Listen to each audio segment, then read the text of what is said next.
بسم اللہ الرحمن الرحیم۔ السلام علیکم ورحمۃ اللہ وبرکاتہ۔ درس نظامی کے دوسرے سال یعنی درجہ ثانیہ میں نحو کی جو کتاب پڑھائی جاتی ہے اس کا نام ہدایت النحو ہے۔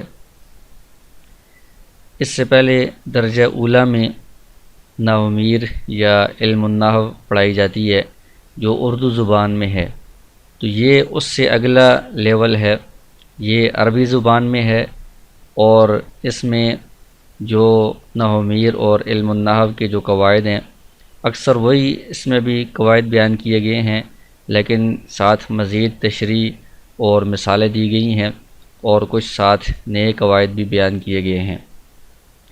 تو اس سبق میں ہم اس کتاب کو شروع کریں گے۔ تو چونکہ یہ کتاب بھی عربی زبان میں ہے تو اس لیے اس کی بھی سب سے پہلے عبارت حل ہونی چاہیے، یعنی صحیح اعراب کے ساتھ عبارت آنی چاہیے، اور اس کا ترجمہ بھی آنا چاہیے، اور اس میں جو قواعد نحو کے بیان کیے گئے ہیں وہ بھی صحیح معلوم ہونے چاہیے اور یاد بھی ہونے چاہیے، اور مثالوں کے ساتھ ان کی پریکٹس بھی ہونی چاہیے۔ تو ہم اس کا مقدمہ شروع کرتے ہیں۔ بسم اللہ الرحمن الرحیم۔ الحمد للہ رب العالمین والعاقبۃ للمتقین والصلاة والسلام علی رسولہ محمد وآلہ واصحابہ اجمعین۔ اما بعد فهذا مختصر مضبوط فی علم النحو جمعت فیہ مہمات النحو علی ترتیب الکافیۃ مبوبا ومفصلا بعبارۃ واضحۃ مع ایراد الامثلۃ فی جميع مسائلها من غیر تعرض للأدلة والعلل لئلا يشوش ذہن المبتدی عن فهم المسائل، وسمیته بہدایۃ النحو رجاء ان يهدي الله تعالی به الطالبین، ورتبته على مقدمة وثلاثة اقسام بتوفیق الملک العزیز العلام۔ یہ عبارت ہے مقدمے کی، اس کا ترجمہ یہ ہے: شروع کرتا ہوں اللہ کے نام سے جو مہربان نہایت رحم والا ہے۔ الحمدللہ رب العالمین، تمام تعریفیں اس اللہ کے لیے ہیں جو تمام جہانوں کا پالنے والا ہے۔ والعاقبۃ للمتقین، اور جو بہترین انجام ہے وہ متقی اور پرہیزگار لوگوں کے لیے ہے۔ اور درود و سلام نازل ہو اللہ کے رسول محمد صلی اللہ علیہ وسلم پر اور ان کی آل پر اور ان کے سب صحابہ کرام پر۔ اما بعد، حمد و صلوات کے بعد، فہذا مختصر، یہ ایک مختصر رسالہ ہے، یعنی مختصر کتاب ہے، مضبوط فی علم النحو، جو علم النحو میں ضبط کی گئی ہے، یعنی لکھی گئی ہے، مرتب کی گئی ہے۔ جمعت فیہ، میں نے جمع کیے ہیں اس میں، مہمات النحو، نحو کی جو اہم باتیں ہیں وہ میں نے اس میں جمع کی ہیں۔ علی ترتیب الکافیۃ، کافیہ یہ نحو کی ایک مشہور کتاب کا نام ہے جو تیسرے سال میں پڑھائی جاتی ہے، یعنی اس سے اگلا لیول ہے۔ تو کافیہ کی جو ترتیب ہے اس ترتیب پر میں نے اس میں نحو کے مسائل لکھے ہیں، اور کافیہ میں عبارت بہت مختصر ہے، جامع ہے، اس میں مثالیں وغیرہ نہیں دی گئیں، اس لیے اس کو سمجھنا تھوڑا سا مشکل ہوتا ہے۔ تو اس کتاب میں مصنف نے اسی ترتیب پر سارے مسائل اور ان کی مثالیں اور ان کو باب اور فصل کی شکل میں بیان کر دیا ہے تاکہ کافیہ کو پڑھنا اور سمجھنا آسان ہو۔ تو کہتے ہیں کہ جمعت فیہ مہمات النحو، میں نے اس میں نحو کی اہم باتیں جمع کی ہیں، علی ترتیب الکافیۃ، کافیہ کی ترتیب پر، مبوبا، باب در باب، یعنی جو مسائل ہیں ایک قسم کی ان کو ایک ایک باب کے اندر الگ الگ میں نے جمع کر دیا ہے، ومفصلا، اور بابوں کے اندر مختلف فصلوں کے اندر مختلف عنوانات کے تحت مسائل بیان کیے ہیں، بعبارۃ واضحۃ، واضح عبارت کے ساتھ میں نے یہ سارے نحو کے مسائل جمع کیے ہیں، مع ایراد الامثلۃ فی جمیع مسائلها، اور نحو کی جتنے مسائل بیان کیے ہیں ان سب میں ساتھ مثالیں بھی بیان کی ہیں، من غیر تعرض للأدلة والعلل، ان کے دلائل اور جو علتیں ہیں وجوہات ہیں ان کو بیان کرنے کے در پہ نہیں ہوا۔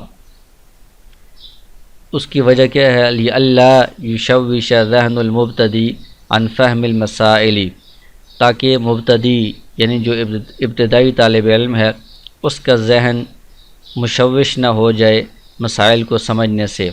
یعنی اگر دلائل اور علل میں گہرائی میں چلے جائیں گے تو جو اصل مسائل ہیں ان کو سمجھنے سے جو ابتدائی طالب علم ہے اس کا ذہن کنفیوز ہوگا، مشوش ہوگا۔ وَسَمَّيْتُهُ، اور میں نے اس کتاب کا نام رکھا ہے ہدایت النحو، رجاء، اس امید پر کہ ان یہدی اللہ تعالی، کہ اللہ تعالی ہدایت دے، رہنمائی کرے، بھی اس کے ذریعے سے، الطالبین، طلب رکھنے والوں کی، یعنی جو علم کی طلب رکھنے والے ہیں ان کو اللہ تعالیٰ اس کتاب کے ذریعے سے ہدایت اور رہنمائی دے۔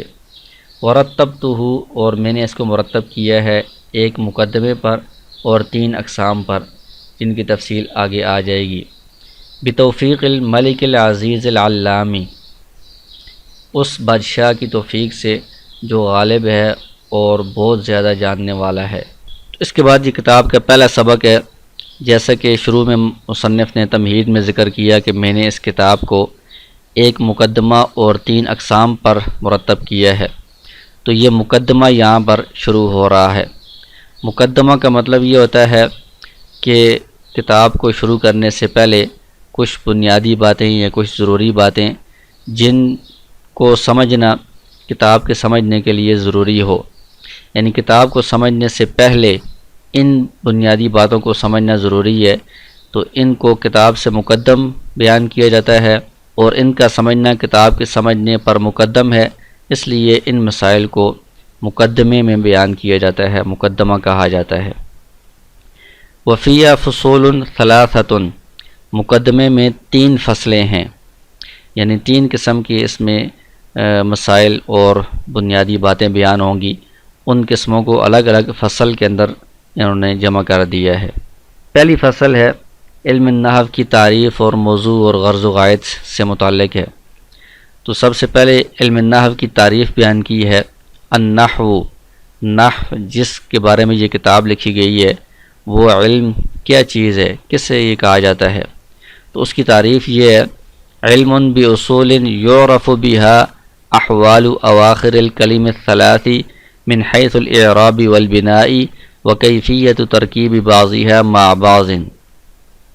نحو ان اصولوں کو جاننا ہے، علم باصول، ان اصولوں کو جاننا ہے، یعرف بها، جن اصولوں کے ذریعے سے پہچانے جاتے ہیں، احوال اواخر الکلم الثلاث، تینوں کلموں کے آخر کے حالات۔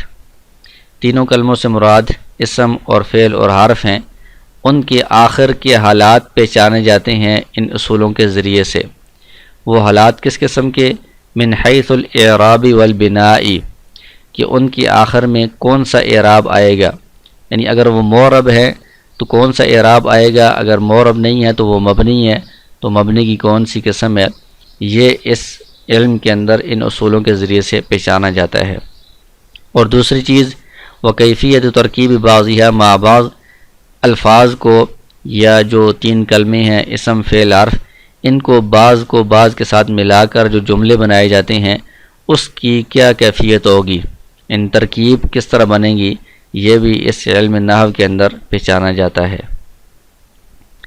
والغرض منہ، اور اس علم سے غرض کیا ہے، یعنی اس کا مقصد کیا ہے، اس کا فائدہ کیا ہے، صیانۃ الذہن عن الخطأ اللفظی فی کلام العربی، اس کی غرض و غایت مقصد یہ ہے کہ ذہن کو بچانا، صیانۃ الذہن، ذہن کو بچانا، عن الخطأ اللفظی، لفظی غلطی سے، فی کلام العربی، عربی زبان میں، یعنی عربی زبان میں الفاظ کی غلطی سے ذہن کو بچانا، یہ اس علم کا مقصد ہے۔ علم نحو کی قواعد کی روشنی میں اگر کوئی کلام، عربی کلام لکھا یا بولا جائے گا تو اس میں کوئی لفظی غلطی نہیں ہوگی۔ اگر علم نحو کی قواعد کی رعایت نہیں رکھی جائے گی تو اس کے الفاظ میں اور اعراب میں غلطی واقع ہو جائے گی۔ وموضوعہ، علم نحو کا موضوع کیا ہے؟ موضوع کہتے ہیں جس چیز کے بارے میں اس کتاب کے اندر یا اس تقریر کے اندر بحث ہو، بات چیت ہو۔ تو علم نحو میں کس چیز کے متعلق بات چیت ہوتی ہے، بحث ہوتی ہے، تو وہ علم نحو کا موضوع یہ ہے الکلمۃ والکلام۔ کلمہ کہتے ہیں ایک لفظ، چاہے وہ اسم ہو یا فعل ہو یا حرف ہو، تو اس لفظ کا اعراب کیا ہوگا، اور کلام کے مختلف الفاظ کو ملا کر جو جملہ بنایا جاتا ہے وہ پورا جملہ کیسے بنتا ہے، اس کی ترکیب کیسے ہوتی ہے، اس کا اعراب کیا ہوتا ہے، اس کے بارے میں اس علم نحو کے اندر بحث ہوتی ہے، تو یہ اس کا موضوع ہے۔ تو آگے جو کلمہ ہے، جو علم نحو کا موضوع ہے، کلمہ اور کلام، اس کا جو پہلا جز ہے کلمہ، اس کی آگے تفصیل بیان کریں گے۔ کلمے کی تعریف کیا ہے، کلمہ کسے کہتے ہیں، اور اس کی اقسام کیا ہیں۔ تو سب سے پہلے کلمے کی تعریف بیان کی ہے الکلمۃ لفظ وضع لمعنی مفرد۔ کلمہ کسے کہتے ہیں، کلمہ ایسا لفظ ہے جو مفرد معنی کے لیے وضع کیا گیا ہو۔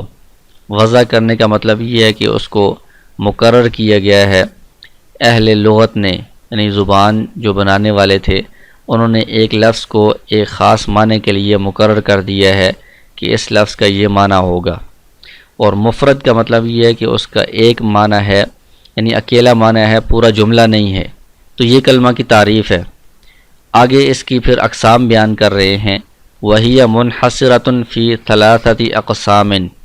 یہ جو کلمہ ہے یہ 3 اقسام میں منحصر ہے، یعنی اس کی صرف 3 ہی اقسام بن سکتی ہیں، اس سے زیادہ اقسام نہیں بن سکتی۔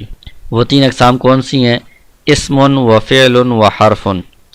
اسم اور فعل اور حرف، یہ 3 اقسام ہیں کلمہ کی۔ تو یہ 3 ہی اقسام کیوں بن سکتی ہیں؟